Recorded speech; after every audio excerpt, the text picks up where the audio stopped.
After 7 years of confinement, Cockney gambler Jake Green is finally freed from prison. 2 years after his release, he and his brother Billy go to one of the most important casinos in the area with the intention of getting back the money they are owed by the owner, crime boss Dorothy Macha. Ignoring his bodyguard Paul's advice, he allows Jake to join his private game. On the way up, Jake hesitates to take the elevator because of his claustrophobia, but the other bodyguards remind him they must climb 20 floors, so he gives in and takes the elevator while fighting a panic attack. Jake's first bet is on a chip toss against another player at the table, which he loses. But this is on purpose. He's manipulating Macha into a sense of false security, so when he makes the same bet with him, he wins this time. Billy and Jake hurry to leave the casino with their bags full of cash, and on their way out, they're stopped by Zach, who tells them they're in danger and he can help them before giving Jake his card. This time, Jake decides to take the stairs, but before he can even go down one step, he passes out and falls down as the card is revealed to say take the elevator. While Jake is rushed to the hospital, Macha expresses his worries to Paul. Jake must want bigger revenge after 7 years in jail, especially after the incident with his sister-in-law, so Macha orders Paul to hire the best hitman in the business to get rid of him. At the hospital, Jake is told no cause for the blackout could be found at a first glance, so he should go home and rest while waiting for the blood test results. Billy goes to his own house while Jake takes the bodyguards for protection, but all of them are shot as soon as they arrive. The only reason why he manages to dodge is that he finds a card on the floor that says pick this up, so he bends over to do exactly so. He tries to escape in his car, but the driver is shot too. Luckily for him, Zach arrives just in time to save him and take him away. The hitman, Sorter, can't understand how he missed, since he never misses, and theorizes someone must have tipped Jake off.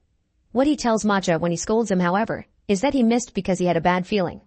Meanwhile, Zach takes Jake to meet his partner, Avi, who has somehow put his hands on Jake's medical file. The test results are in. Jake has a rare blood disease that will cause his death within 3 days. The men offer Jake their protection in exchange for 2 conditions, which are not negotiable. He must give them all their money, and do anything they ask for, including answering any questions. They give him 3 hours to decide, but Jasky leaves without saying a word because he's convinced they're trying to trick him.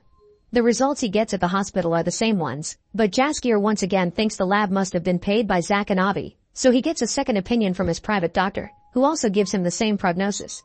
After threatening him with his gun to make sure he isn't also being paid, Jake admits he has no choice and, after taking money from the bag, goes back to accept the men's deal. As they go out for a ride, Avi explains they're loan sharks, and it'll be Jake's money that they'll be loaning. After visiting their first client to drop the money, Avi demands Jake to tell him all about his history with Macha. Macha used to have 3 very stupid men working for him called the Three Eddies. They lost their card man before a big game and knew Jake was a good player, so they called him to replace him. Jake wanted to refuse, but they threatened Billy's family, so he had to accept to protect them. During the game, however, the other men on the table began insulting Jake and his mother. Jake wouldn't accept that, so he started a gunfight. The power went off, the money disappeared, and the next thing he knew, someone dropped his name and Jake was being questioned by the police. To keep him from talking, they threatened his niece and accidentally killed his sister-in-law when she tried to protect her daughter. Jake didn't tell the cops that Macha organized the games and was sent to jail for 7 years. During that time, the Eddies upset Macha in some way which resulted in him using them as concrete. After visiting a bunch of clients, Zach sends Jake to stay at a motel.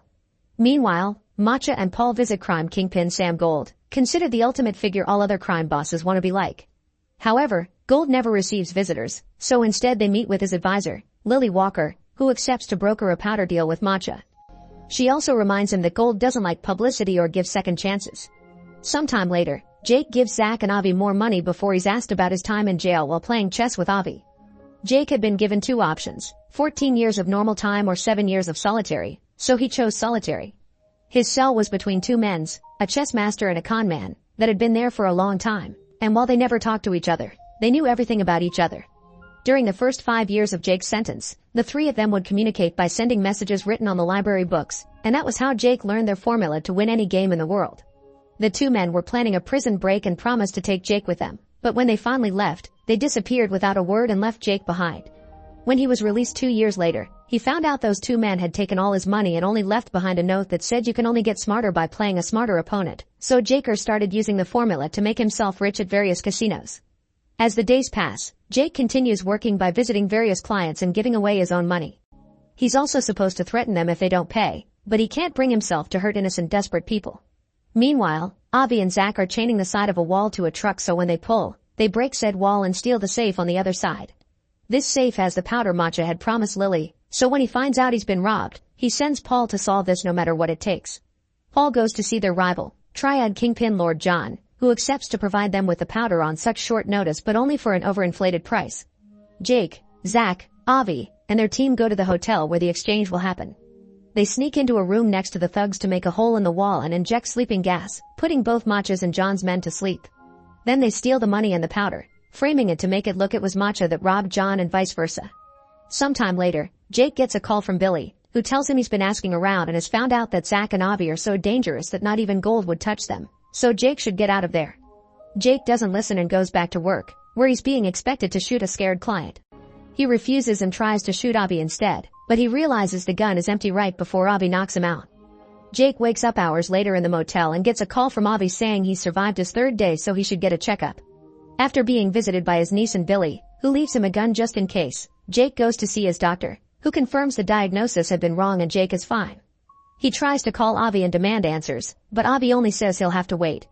Meanwhile, Paul has been gathering information, and Jake's name has come up as involved in all the problems his men have been going through, so Macha orders him to kill him.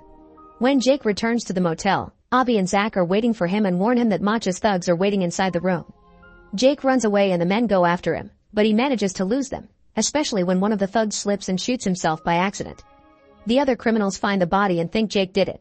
Jake goes to see Avi and Zach at their office, where they confess they've always known Jake didn't tell them the whole truth about his old deal with the Eddies. Those three clowns had been waiting for Jake when he got out of prison to kill him, since what he did caused them to get fired by Macha. To save his life, he offered the Eddies a deal. Every month, he would give them 3% of any money they would lend them. The first time, only one Eddie agreed to it. But when they saw he kept his deal, they all wanted to be in, this time for a 4%. In truth, Jake was paying each Eddie with another Eddie's money, so he wasn't losing anything. It came to a point where they didn't have any more money to lend, so they borrowed from Macha, who quickly became interested in the Eddie's mysterious moneymaker man. After gambling with the formula and making himself rich, Jake chose that moment to take a vacation with his brother and niece, and that was when Macha killed the Eddies for not paying him back. Speaking of Macha, he's having dinner at a fancy restaurant when he's visited by his henchmen, that tell him Jake escaped. Sorter recognizes John's lover pretending to be a waitress, so he shoots her before leaving the restaurant to go after her driver. However, his shooting is still off and he only got to hurt her, not kill her, so before dying, the woman manages to shoot Macha's finger off in the middle of the commotion. Then, Sorter is sent to Lord John's hideout to kill him and his men. Back to Jake, he's still chatting to Zach and Avi while they play golf on a roof. They explain to him that nobody ever gets to see gold because he doesn't actually exist. He's just a representation of ego and the personification of greed. He only has power over those who invest in him. So what Jake needs to do is change the rules of what he allows to control him. Afterward, Jake takes the rest of his money from the bank and donates it all before sneaking into Macha's bedroom. While fighting with the voices in his head that represent his ego, Jake apologizes to Macha for tricking him out of his money, accepts him as the superior crime lord, and tells him he's made a donation in his name before leaving. In order to confront his fears, Jake takes the elevator, which gets stuck on the 13th floor. While fighting off a panic attack, he has a conversation in his mind in which he rejects his ego, finally stepping out of the game as a free man.